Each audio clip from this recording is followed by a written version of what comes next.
Chapter 9. The Architecture of Resilience. My world used to be made of books and ink.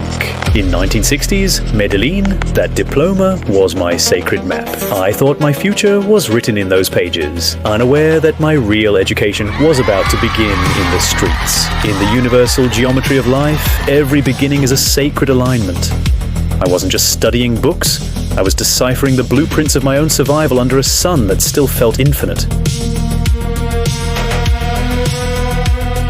My father was driving his life backwards. The cosmos demands equilibrium. As one light intensified, another surrendered to entropy. The anchor, meant to hold the world together, began to drift into the void, fracturing the symmetry of the home. A home needs a steady anchor, and my father's hands began to shake.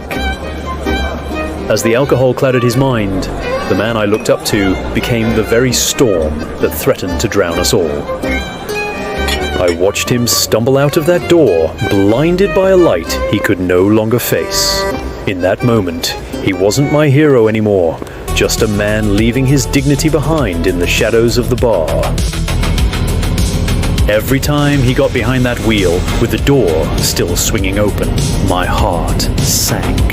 It wasn't just a car he was failing to steer, it was our lives. Then came the judgment. His boss had enough of the drinking and the broken trust. He offered a cold mercy. "Resign now," he said, "or we destroy your record." I watched my father's trembling hand sign away our last breath of security. He tried to start over, turning to the streets as a taxi driver, but the pattern was already written. One car after another, the alcohol always caught up to him. I watched the same cycle repeat. A new set of keys, a night lost to the bottle, and the heavy silence of surrendering his dignity over and over again.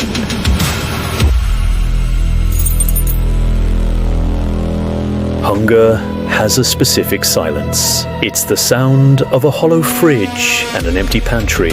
When I saw my mother's despair, the child within me vanished. In that void, a new purpose was born.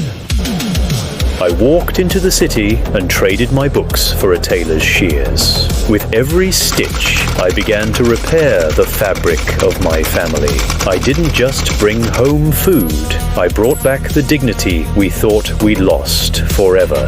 End of chapter 9.